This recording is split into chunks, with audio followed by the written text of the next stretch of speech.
It begins back on January 16, 1949. On that winter day in D.C., station WOIC flipped the switch to begin full-time operation. Yes, WOIC, our call letters back then. But not for long.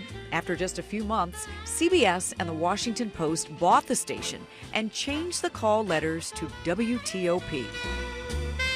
We grew quickly, and the station moved to a state-of-the-art broadcast facility in 1954, 40th and Brandywine Streets in Northwest. Hello, everybody. Welcome to Broadcast House. Broadcast House, a house we called home for quite a while. After years of hoping and months of planning and weeks of construction and preparation, we're at last ready to show you our new home, and we're pretty proud of it. Now, this is the house that we live in. But a house is really not a home until you fill it with family. And we did. Like reporter Donna Douglas. I never know where they're going to send me next, whether it's riding a fire engine, being a waitress at People's Drugstore, or driving a taxi cab, or even selling peanuts at Griffith Stadium on opening day. News anchor Don Richards. Reporting the news from anywhere is a pretty serious business. But reporting it from Washington, the news capital of the world, makes it especially important that the news we bring you is accurate and up to date. Hi there, Rangers. At Broadcast House, there was room for extended family too, like Ranger Hal. Well, good morning, good morning, good morning. How are you? America had Captain Kangaroo. DC had Ranger Hal. Instead of starting school? I'm sure I'll like the teacher, but... Our family also made room for a young radio newsman. He was planning to board a plane to cover the Korean War. Well, that flight left. But Walter Cronkite's career was diverted when CBS brought him to Channel 9 to do television. I did the two broadcasts for almost 4 years, never wrote a script. I did both of the broadcasts extemporaneously. It was great fun. We had a little two-desk operation in the basement at 40th and Brandywine Street. Of course, Washington was a great station to break into television news and be able to experiment with television news. An experiment that grew in size and scope, and we kept growing with it in ways that blazed new trails. In 1969, Max Robinson joined the Eyewitness News team, becoming the district's first black anchor.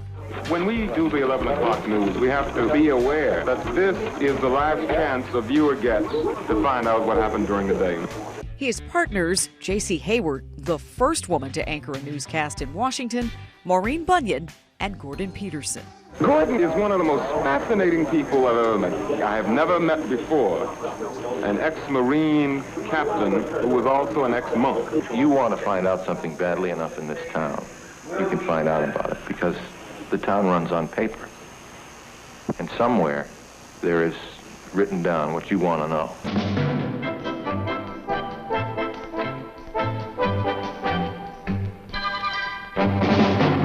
What you want to know, what you need to know, it's been our focus from the start.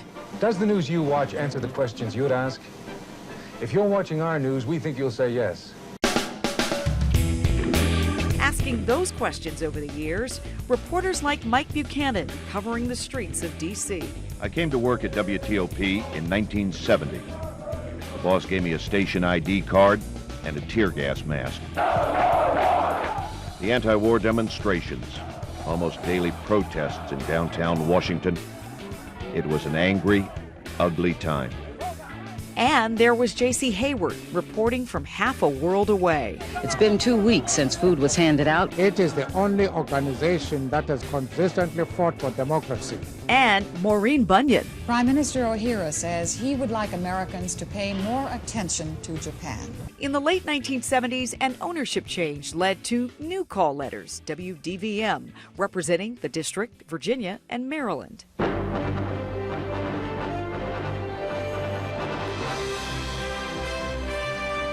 And in the mid-'80s, under the Gannett Company, we became WUSA. Now from Channel 9, Washington's #1 newscast, Eyewitness News. Through it all, we kept telling the stories that matter. stories that mean something to you. Like a groundbreaking new medical treatment from reporter Steve Gindel. This magic box and a drug from ancient Egypt clear 95% of the cases. Then I saw this on Channel 9, and I immediately said, oh, I just so glad. I said, I'm so happy that I finally found some help. One of my most rewarding assignments. And Andrea Rome with our breast cancer awareness campaign, Buddy Check 9. It just seemed that every time I saw Channel 9 News, you were talking about breast cancer. And some can be life-saving. All right, Andrea, I will go examine myself, and I did. And I found a lump. Dave Statter leading a Get Out Alive fire prevention special. Down here we have a window. Admittedly, it's an unusual spot for a window, but it's an ideal location for our cameras to get a look at the fire we're going to set in this room. There are 11 cameras set up throughout the inside and outside of the house to give you views of fire you probably haven't seen before. The closed door upstairs can't keep out the smoke forever, but if you keep low, you can survive. It's breathable air down here. Any higher, it'll be very difficult to breathe. Over the years, we've helped you navigate the roads and certainly the weather. Quick as a flash, the weather comes alive on Eyewitness News. With forecasters Gordon Barnes. Gordon Barnes says something, I believe him. Would I lie about the weather? Doug Hill, Topper Shutt, and the entire weather team. When it comes to sports, how about this team roster? Warner Wolf, Frank Herzog, Sonny Jurgensen, James Brown, and Ken Meese. I lost my place. Think anchoring's easy? Try it now, pal. Try it. And then there was Glenn Brenner, irrepressible, unforgettable, untamable, like a bull at a rodeo. Veteran cowboy Gerald James is listed in stable condition tonight after getting accidentally stepped on by a 1,600-pound bull at the annual Calgary Stampede.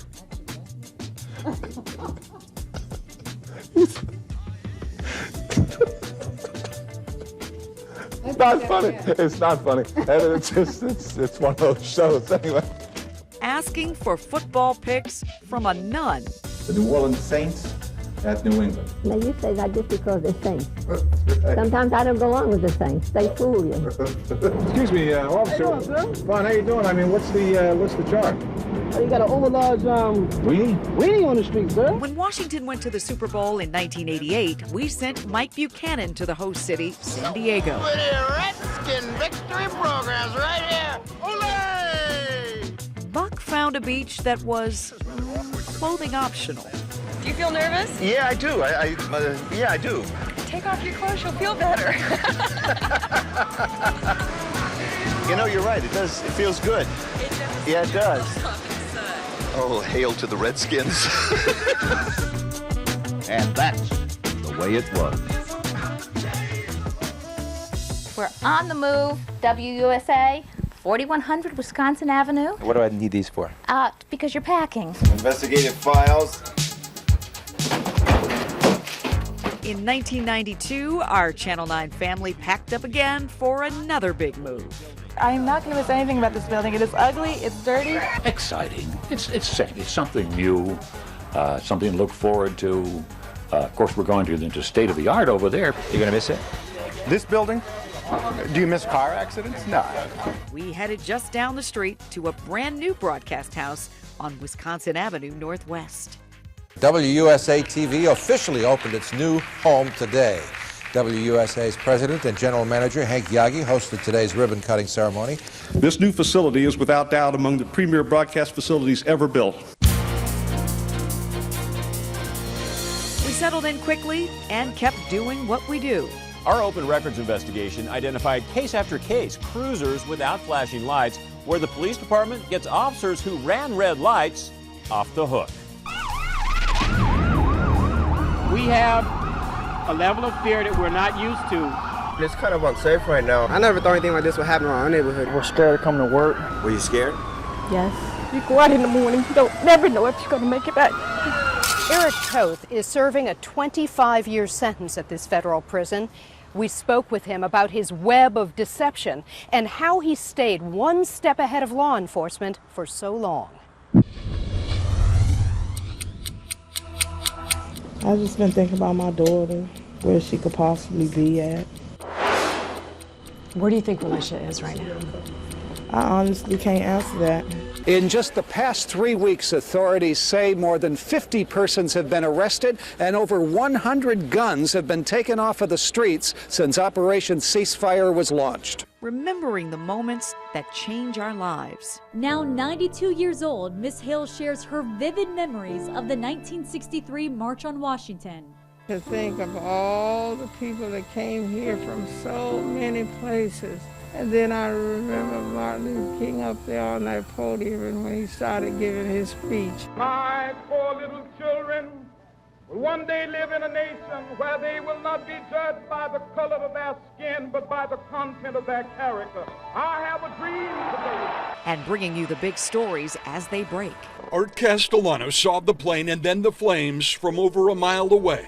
He raced his SUV over medians and around barricades to get to the Pentagon. Hands and arms reached up through smoky windows. Our Bruce Johnson was the first to report Barry's death, and he joins us with more reaction. Bruce? Shock, stunner, punch in the stomach, all of those things. This was the deadliest assault against journalists in the history of the United States of America. There's no mistaking what the survivors think the motive of the attack that happened here in this building at the Annapolis Capitol. Members from the 3 branches of government gathered on the west side of the U.S. Capitol to witness the peaceful transfer of power. So help me God. Congratulations, Mr. President. Just weeks after democracy was challenged by rioters. I was at risk of being stripped of and killed with my own firearm as I heard chants of kill him with his own gun. The police saying that crowd armed itself with anything it could find to attack officers. Our team here at WUSA 9 has you covered this election day. Keep it here Tuesday for up-to-the-minute results as they come in. At Channel 9, what matters is what's real. It's why we've kept our focus on our community. Whether it's those who need a lift up, those who care for our environment, or those who defend our country. Fall is here, so we're all going to be spending more time inside. And if you're anything like me, you probably have a lot of junk laying around. Well, here at WUSA 9, we believe the environment matters, so we're taking care of it for you. Catching the rhythm of the city. It don't mean a thing if you ain't got the go-go swing. Is that what? Savoring the flavors. Ben's Chili Bowl has stood as a gathering place for locals and stars alike. You can come in here and you'll see a lawyer sitting next to someone homeless, eating, enjoying Ben's Chili Bowl. All along the way, we've used leading-edge technology and innovation to share these stories every way we can. Strike 5, take it. And we now share stories in ways we never imagined when we flipped the switch back in 1949 through social media and streaming services, with a team working round the clock every day of the week. Right now, we know no night in the DMV is the same. At WUSA 9, we don't just tell the news. We pursue truth. It's a team as diverse as the community we cover, fostering new ideas and fresh perspectives, all the while staying true to our core mission, a mission now marking 75 years. Yes, over the years, the call letters have changed. The look of that 9 has certainly changed. And you know the hairstyles have changed. There have been 100 hairstyles. Someone said she changes her hair like she changes her shoes. But here we are still, telling stories, sharing stories with you, from our family here at Broadcast House to your family and your house. So thank you for helping us celebrate the people who started it all, those who took up their baton, and those who carry it on to this day. This is Eddie Gallagher saying thanks to all of you at your particular home for inviting us into your house from Broadcast House. Because we know none of what we do here is possible without you. Yeah, so here's to the next story and our next 75 years.